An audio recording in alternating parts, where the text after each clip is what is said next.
Olá, tudo bem? Sejam bem-vindos a mais um episódio do Agrociência Podcast.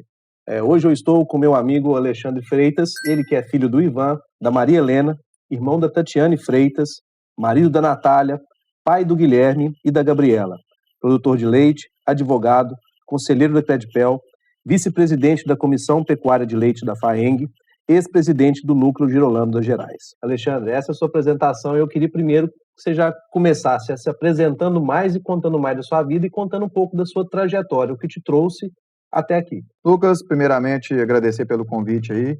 Eu acho que iniciativas como essa de trazer informação para o público do agro é muito importante e sempre bem-vindo. Agradecer a Ilana, essa empresa que tem se destacado aqui no município de Pompéu e em toda a região aqui, e somou muito aqui para o agronegócio mineiro e o agronegócio pompiano. Obrigado. Ô Lucas, o que acontece? Falar um pouco sobre a minha história. Hoje eu estou com 44 anos de idade, fui nascido e criado aqui em Pompéu, posso dizer assim. Sou filho de produtores rurais, com muito orgulho. O Ivan, meu pai, e a Maria Helena. Meu pai já faleceu há alguns anos. Quando meu pai faleceu, eu tinha 16 anos de idade. E a fazenda foi conduzida desde então pela minha mãe, pela dona Maria Helena, e eu e a minha irmã sempre ajudando, estando junto lá na fazenda. Com isso, as coisas foram evoluindo. Desde o início, nós sempre tentamos buscar as tecnologias que estavam disponíveis.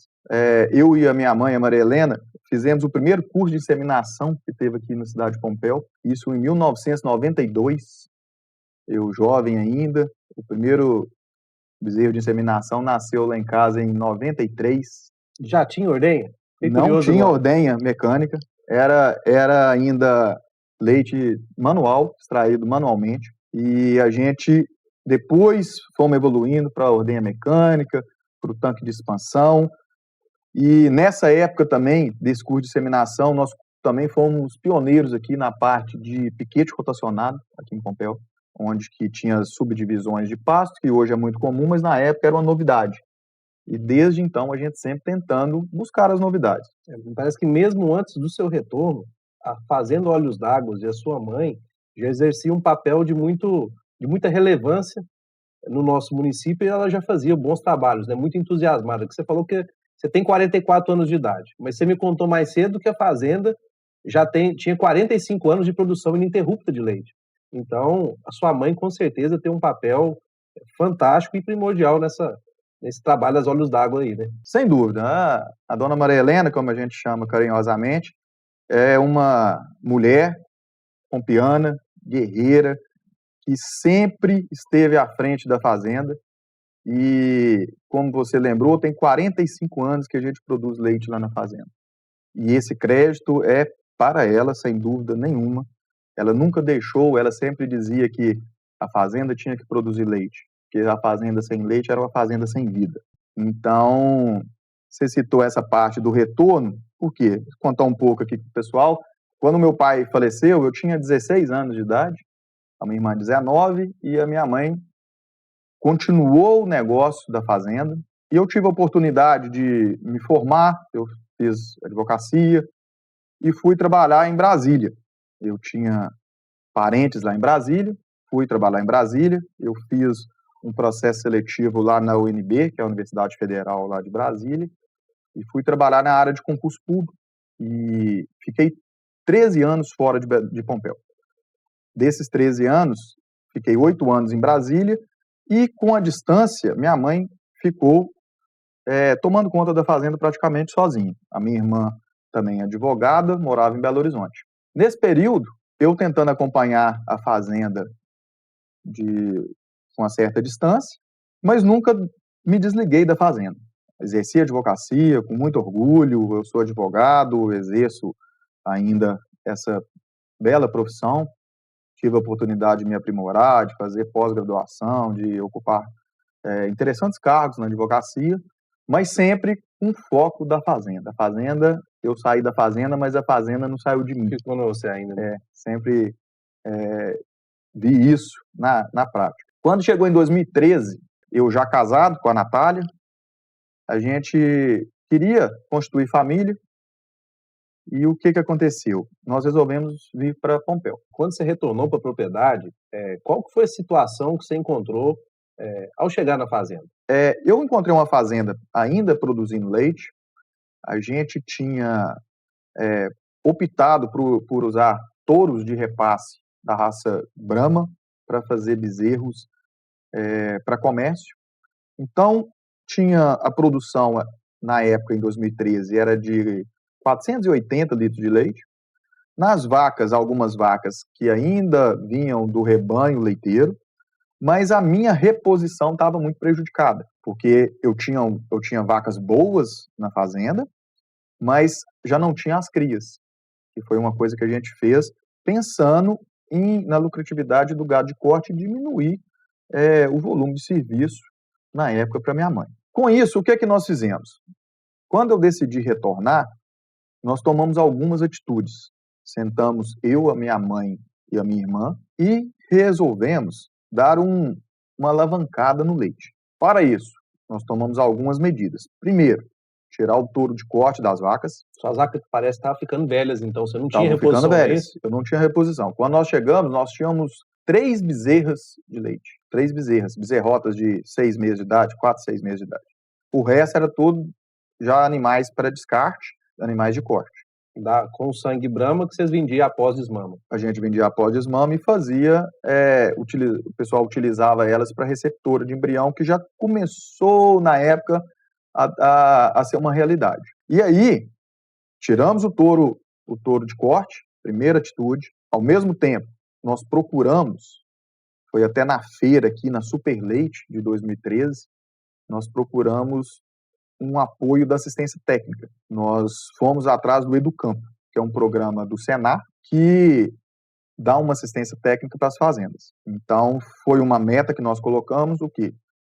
Pegar uma assistência técnica que nos ajudasse a gerir essa fazenda de forma profissional. Foi até curioso que quando nós definimos, eu conversei com o Gabriel Renaud de Oliveira, que foi nosso primeiro técnico lá do Educampo, comentando com ele, falei assim, Gabriel, nós vamos fazer exatamente o que você nos orientar. Só que se em 5 anos não tivermos os resultados que a gente espera, eu vou chegar a uma constatação de que leite não é um bom negócio e realmente a gente tentou, mas nós vamos encerrar o negócio. E aí, Lucas, o que aconteceu? Ele aceitou o desafio e falou, em 5 anos nós vamos sentar e nós vamos reavaliar. Passaram-se esses 5 anos e nós chegamos a uma situação interessante na fazenda. A fazenda já tinha evoluído muito, mas não dava para parar mais. Porque a evolução que a gente viu que a fazenda teve nesses 5 anos foi tão interessante que nós vimos que era uma atividade que poderia nos dar muito mais do que ela tinha dado em 5 anos. Hoje nós estamos completando aí 10 anos dessa nova fase, vamos dizer assim, e realmente a fazenda demanda tempo, a gente tem que ter paciência, perseverança, continuar no negócio, independente das fases do negócio, porque nós vamos pegar fases ruins, fases boas, mas a gente não pode desanimar. Eu gostei muito que você falou sobre esse planejamento de 5 anos. Mostra para todo mundo, para o produtor, que às vezes é muito ansioso em fazer um investimento e querer o retorno do capital de forma imediata. E vocês mostraram um entendimento muito grande do negócio, que vocês deram esse prazo de 5 anos. Independente, porque tem ano ruim, né? Tem ano ruim, tem um outro ano melhor, e avalia-se um negócio, às vezes, são por ciclos, né? E vocês estão de parabéns por já ter tido essa leitura logo aí no início, né? Eu acho que foi muito importante e é muito importante a gente estabelecer metas com prazos, metas atingíveis. Não adianta você chegar a colocar uma meta que você não vai atingir, porque ao invés dela te levar para frente, ela vai te trazer um desânimo. Ela tem que ser atingível. Desafiadora, mas atingível.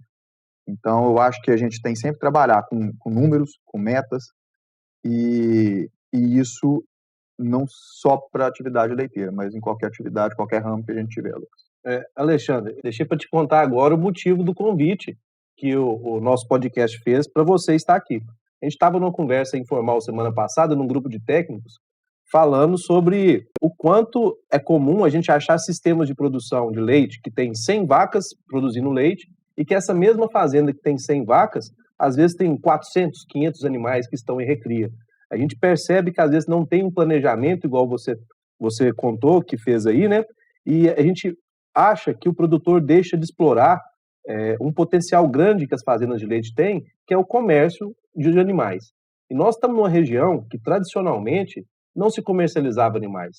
Não tinha pessoas preocupadas talvez em comércio de animais e não tinha tantas pessoas preocupando com genética dos animais. E para esse grupo de técnicos que estavam conversando, a gente colocou como a genética um dos pontos chaves, que a gente percebe que nos custos das fazendas, as vacas que são as mais baratas da fazenda, que dão retorno, são as vacas que têm uma genética muito boa, né, que retorna muito leite. Para nós, você estar aqui hoje é uma satisfação muito grande pelo trabalho que você construiu nesses anos, nesses 10, 12 anos, depois que vocês vieram para cá, em relação à genética. E eu queria muito que os produtores que nos estivessem ouvindo usassem vocês de referência, porque a gente percebe que isso transformou muito a fazenda de vocês, prova de tudo que você já nos contou até então. Pois é, Lucas, eu acho que a parte de genética numa propriedade de leite ela é fundamental. Por quê? Vários fatores. Primeiro, a gente tem que fazer animais que produzam mais, que nos dê mais retorno. A fazenda hoje, ela precisa o quê? Ela precisa ser rentável. Eu sempre digo, não há atividade que se sustente se ela não der lucro. Ninguém aguenta trabalhar só no vermelho. Então a gente tem que fazer o quê? Fazer de tudo para ter uma rentabilidade, ter dinheiro. Não adianta ter vaca no pasto e não ter dinheiro no bolso. Tem até ouvi uma vez que produtor de leite é o jeito mais nobre de se empobrecer. Eu discordei totalmente. Essa pessoa que falava isso, você via que ela não tinha assistência técnica, ela não tinha paixão pelo negócio e não geria o negócio como deveria ser gerido. E aí é uma desculpa para o insucesso dessa pessoa, mas respeito a opinião dele. Na questão da genética, o que nós fizemos? Quando nós planejamos retornar essa atividade leiteira com mais afinco, uma das coisas que nós buscamos foi assistência técnica, como eu lhe disse, e assistência técnica não só do Educampo, que o Educampo é uma assistência técnica na parte gerencial da fazenda. Nos ajuda principalmente com os números, com a parte financeira da fazenda. Mas também com planejamento e assistência técnica na parte nutricional. Desde então, a gente mantém técnicos na área que fazem toda uma nutrição adequada para os animais.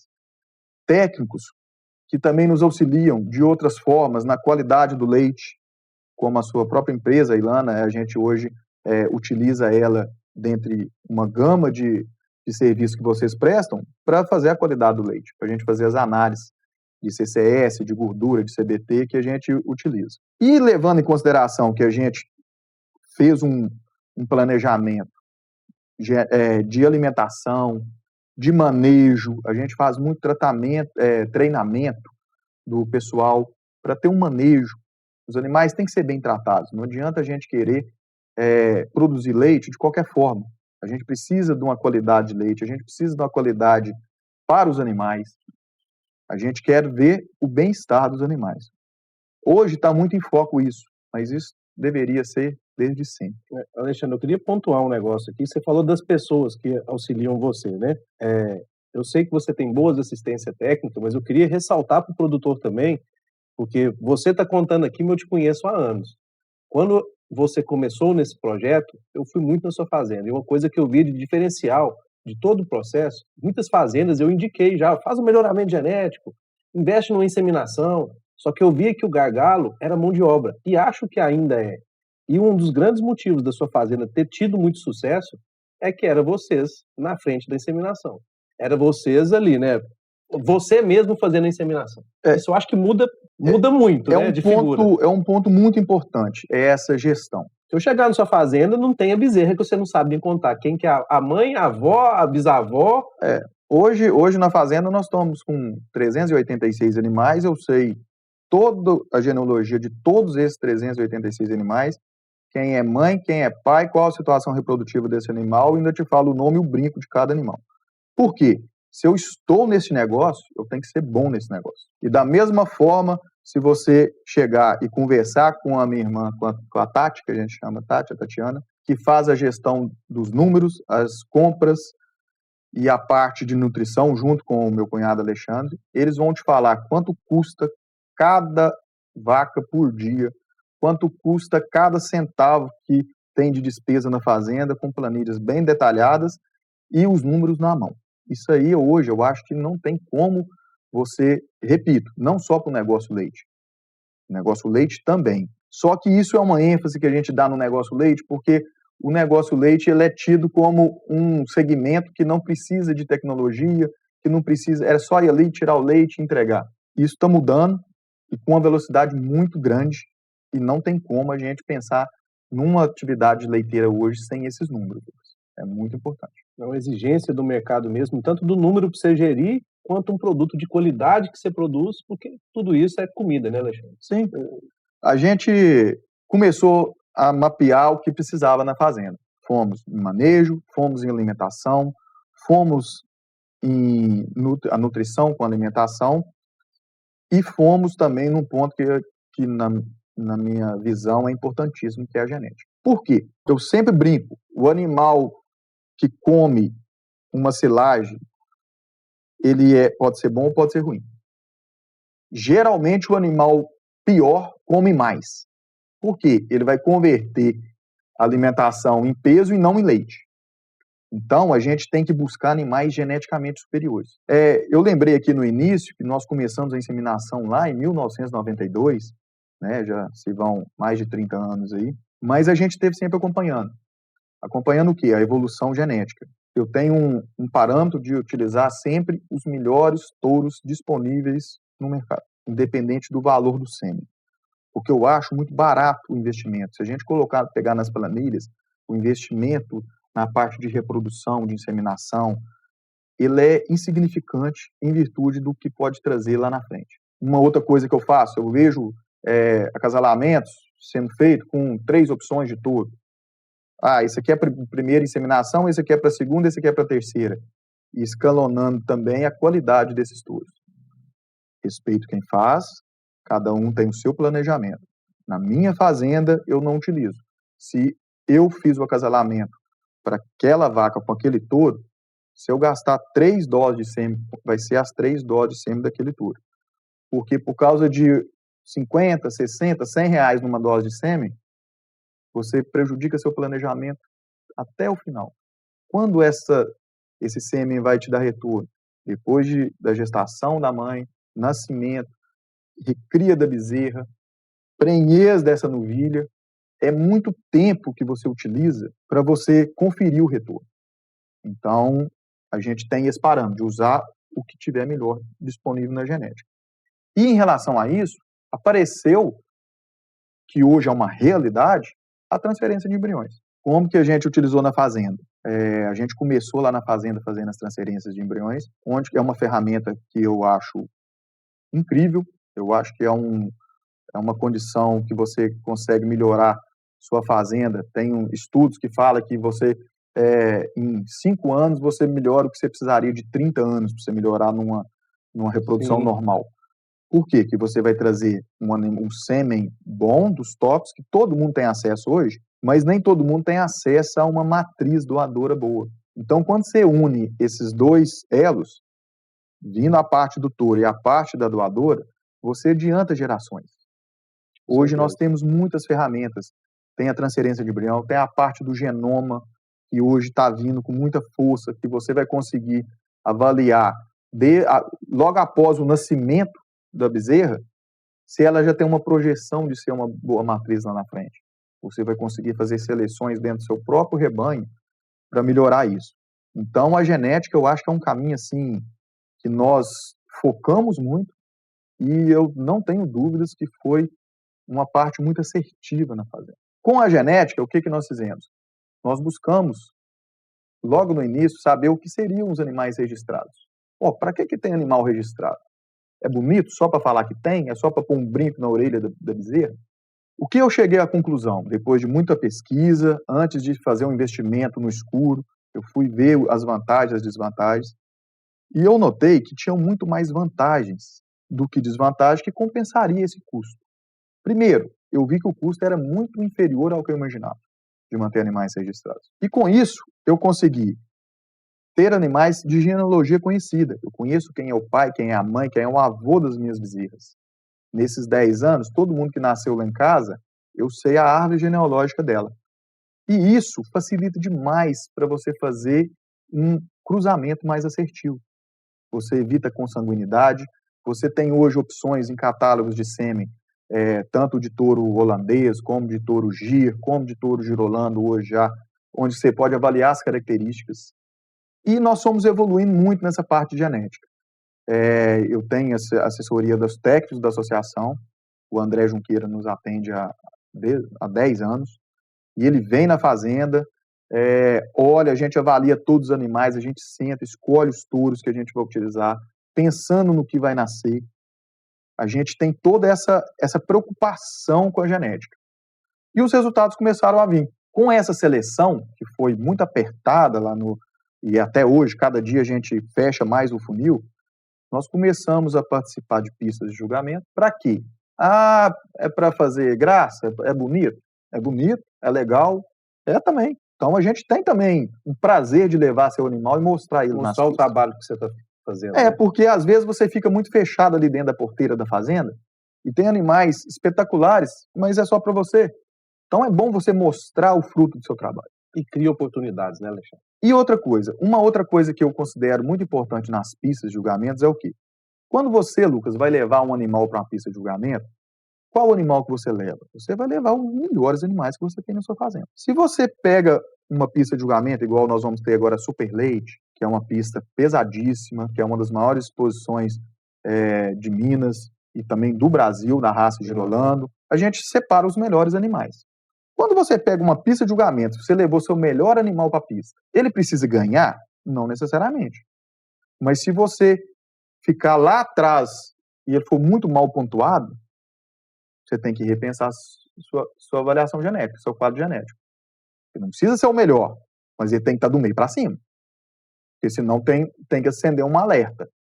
E a gente tem conseguido resultados bem interessantes. Na Super Leite, ano passado, dos 4 graus de sangue, nós fizemos a melhor fêmea jovem na raça 1/4, a melhor fêmea jovem na raça 5/8, e fizemos o segundo touro da raça aqui, 3/4 aqui na Super Leite.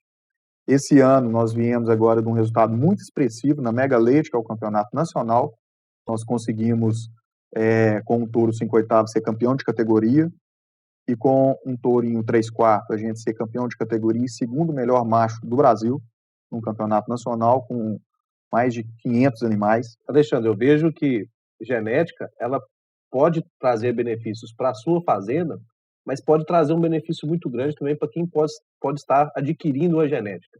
Eu já vi várias pessoas fazerem projeto, e o pior de fazer um projeto para mim é você planejar um projeto que vai tirar leite na fazenda, vou comprar os animais, eu vou tirar 4.000 litros de leite, adquirir animais e eles dar 2.500. Isso é muito comum, você planejar alguma coisa com pecuária de leite, não conseguir atingir, por conta de genética mesmo, né? Uhum. E quando a gente trabalha com melhoramento genético e adquire de fazendas que tem uma genética, não dá erro, né? Esse é que é importante. Você adquiriu, comprou, às vezes pagou até um valor mais alto um pouco, mas você tem a garantia de produtividade, você tem garantia que vai deixar mais bezerras com um valor genético muito grande na sua fazenda. O que acontece, Lucas? A genética, ela não é 100%. A gente não pode garantir que uma bezerra seja tão boa ou melhor que a mãe, mas é o que a gente busca. Eu falo que o melhoramento genético, a gente tem sempre tem que buscar que a bezerra, a filha da vaca, tem que ser melhor que ela, porque senão outro alerta que você tem que subir. E a genética, ela melhora em todos os segmentos. Ela melhora na produção de leite, que você consegue com os acasalamentos e fazendo uma genética mais apurada, direcionada ao seu perfil, uma produção de leite melhor, e também uma qualidade de leite. Nós fomos já premiados algumas vezes com prêmios de qualidade de leite, já recebemos um prêmio da DSM Tortuga, que foi a qualidade de leite começa aqui, foi um diferencial da nossa fazenda. A partir dali nós começamos a ver que realmente a gente tinha que buscar qualidade de leite, e a gente vem há 3 anos sendo premiado pela Girolando, e no último ranking de todas as pesagens de leite da associação, com mais de 300, acho que são 358 rebanhos, nós ficamos há 3 anos entre os 3 primeiros em qualidade de leite.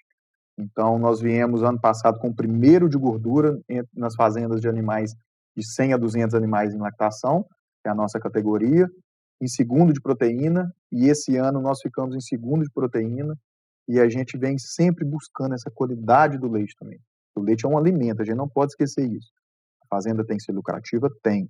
A fazenda tem que dar valor para se manter? Tem. Mas ela também está produzindo um leite, que é um alimento para alimentar as pessoas. Então, tem que focar na qualidade de leite. Não tem como a gente fugir disso. Eu estava fazendo umas contas esses dias, das fazendas que entregam muitos sólidos de leite e das que entregam menos sólidos. As fazendas que entregam mais sólidos de leite, ela é capaz de entregar 15 a 20% mais de nutriente do que a outra fazenda. Exatamente. É outro leite, não é o mesmo produto mais. Você muda de figura as coisas, né? Então, é fantástico esse trabalho aí. E a gente tem que pensar o seguinte, temos que produzir leite de qualidade. Os laticínios, que são os nossos compradores, eles a cada dia vão buscar mais leite de qualidade. Hoje o leite é pago, antigamente era pago por volume só. Eram levados nos latões e nas caminhonetes. Na época do meu pai, lá, a gente vinha com a caminhonete com a F1000 cheia de latão de 50 na carroceria e virava aqui na Copel o leite. Depois foi evoluindo e se exigiu os tanques de expansão. Esses tanques, com resfriamento, com termômetro, com agitador de leite, virou uma realidade que não tem mais volta.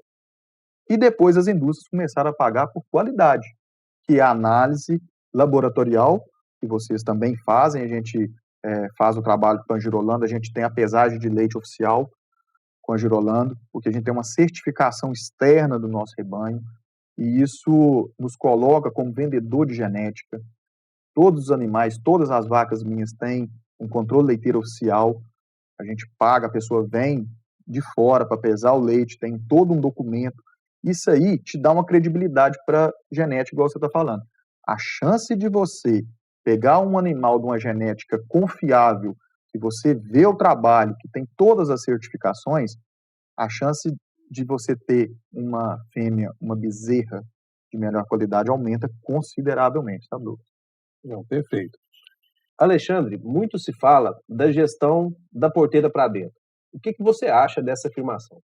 Lucas, esse jargão, né, que a gente escuta muito, que você tem que ser eficiente da porteira para dentro, eu acho que isso aí não tem como a gente fugir disso. A fazenda hoje, como eu disse no início, ela precisa ter gestão, ela precisa ter números, ela precisa de ser bem gerida, ela precisa de ter o dia a dia funcionando. Então, hoje, a gente tem opção de vários cursos de aperfeiçoamento, tanto da mão de obra como de gestores, a gente precisa desses números. Mas eu gostaria de acrescentar um outro ponto. Por que não da porteira para fora também? O produtor escuta muito, você tem que ser muito eficiente da porteira para dentro. E o que a gente vê, às vezes, na prática, é que muitos são eficientes da porteira para dentro. Mas, às vezes, isso não basta. Hoje a gente está trabalhando numa situação de país, de mundo, globalizado. O produtor, ele tem que sair da fazenda também. Abandonar a fazenda, não. Ele consegue fazer a gestão da porteira para dentro, mas ele tem que estar por dentro também do que está acontecendo da porteira para fora. O produtor hoje ele tem que participar mais, ele tem que ser mais unido, ele precisa muito dessa interação com os outros produtores. Tem um ditado que fala que é melhor andar à toa do que ficar à toa. Eu acho muito interessante. No nosso caso lá, a gente sempre tenta buscar isso. A gente participa de eventos, participa de exposições, a gente participa de congressos. Eu, particularmente, eu estou lá na Comissão de Pecuária de Leite da FAENG. A gente tenta o quê?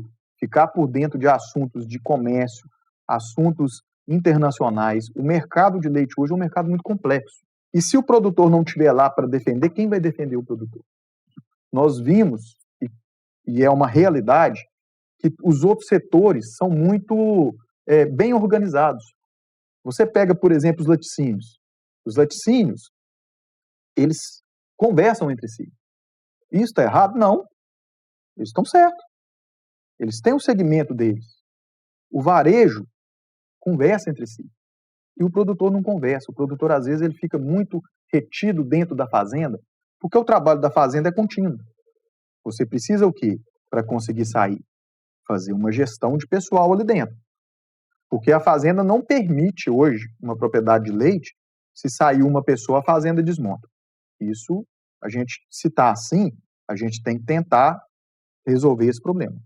E acontece muito. Por quê? Custo de mão de obra muito alto. A gente sempre trabalha no limite. É uma realidade que a gente tem que começar a mudar. Essa questão de participação do produtor, nós tivemos no ano passado um evento ali em Bom Despacho, onde eu tive a oportunidade lá de levar um tema lá para uma palestra que foi intitulado O Novo Perfil do Produtor Rural. É exatamente nesse sentido, sabe, Lucas? A gente precisa que o produtor mostre a cara também. A gente precisa levar para os nossos representantes a realidade do produtor. E só o produtor sabe a realidade dele. A gente não tem lá um representante da indústria lá, capacitado, com todos os cursos, MBA, pós-graduação, está lá defendendo a indústria. E quem está defendendo o produtor? Quem sabe as dores do produtor? Eu tive a oportunidade de estar lá em Goiânia, no Interleite. Nós participamos lá também ano passado. Eu fui representando a comissão de leite da FAENG. E ali eu tive a oportunidade de levar um pouco a visão do produtor de leite. Sair até do nosso estado para levar a realidade de Minas, a realidade de Pompéu. A gente tem que trabalhar isso aqui. O mercado hoje é imenso, o mercado hoje é competitivo.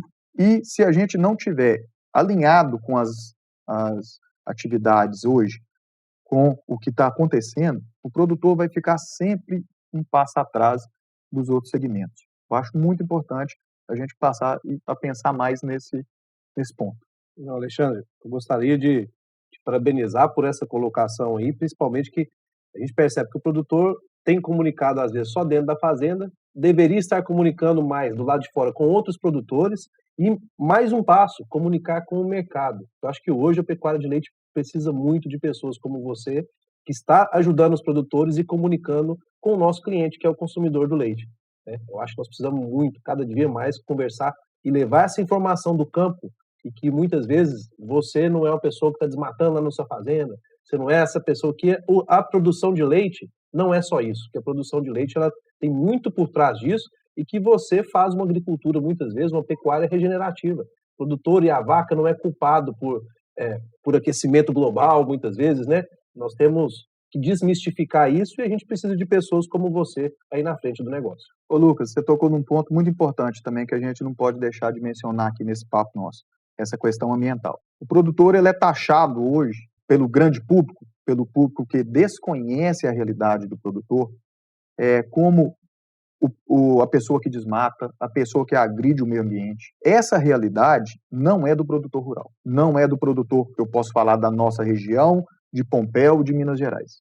Se a gente fizer um levantamento nos órgãos ambientais, nós vamos verificar que a área de preservação, acredito ser 2 ou 3 vezes maior do que a lei exige. E já é uma das leis mais rigorosas do mundo. Então, isso aí, a gente não pode pegar um ponto isolado. Tem problemas de desmatamento? Claro que tem.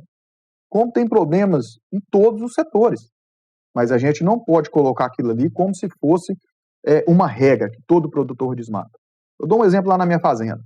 Lá na minha fazenda, hoje, a gente tem lá eucalipto consorciado com pastagem. Então, é a pecuária floresta, onde os animais pastam debaixo do eucalipto, na sombra, com muitas árvores, isso aí tudo melhorando a parte ambiental.